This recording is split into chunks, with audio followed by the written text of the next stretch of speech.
almost to midterms. How are things going for you? Well, I hope.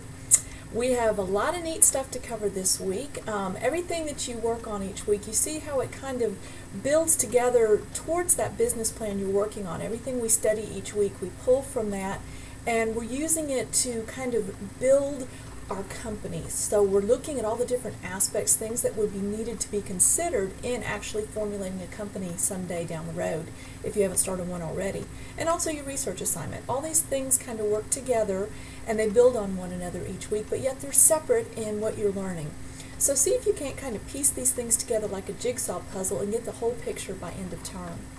This week we're going to talk about the functions of management. This is one of my favorite things to talk about because there's so many times we use the 4 functions in our everyday life and we don't even realize we're doing it. The 4 functions are planning, controlling, leading, and organizing.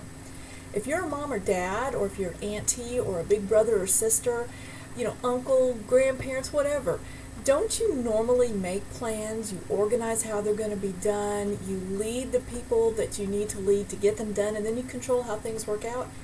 If you stop to think about it, you really do. It's no different in a business environment. The only thing different I see in a business environment is too many times people plan, they fail to do their planning properly.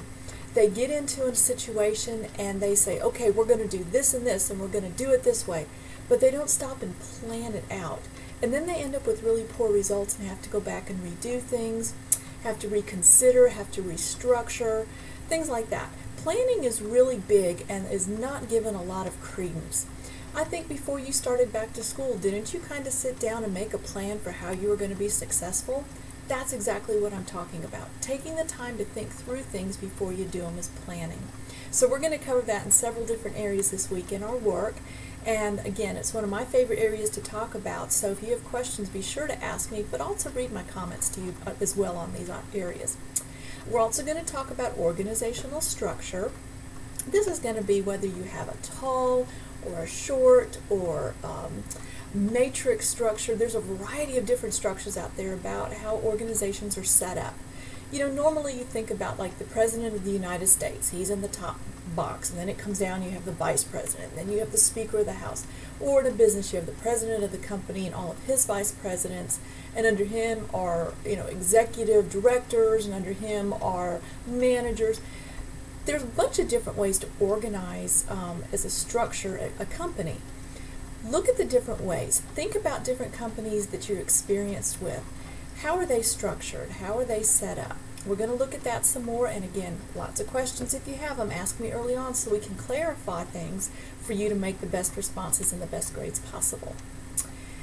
You heard the music as we started this week's announcement, so we are going to actually be talking about the grapevine. This is a lot of fun. A lot of people think the grapevine is just a bunch of gossip, a bunch of people sitting around spreading rumors. There's actually a benefit to the grapevine, to a business, if it's used properly. I'm going to talk with you in the forum. I'm going to make some postings and some comments about how it can be used to benefit you or benefit the company if you're in management, how you can use it, and how as an employee you could also glean information and be benefited from the grapevine as well. I'm even going to give you a little bit of history of the grapevine and how it came to be. So that's something fun to work with, and I look forward to that. That's in a hot topic this week. So as we go through that, make sure you spend some time in there. And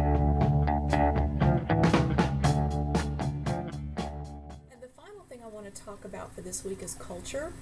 What is the culture like where you work, if you work currently? What's the culture like in our classroom? I can answer that for you.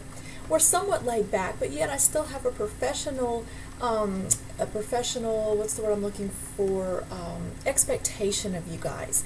I expect you to treat each other with respect, to be business professional when you send your emails, when you make your postings, spell things correctly, capitalize your letters properly.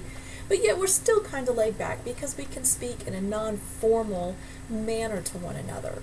So our culture is laid back but professional. Does that make sense?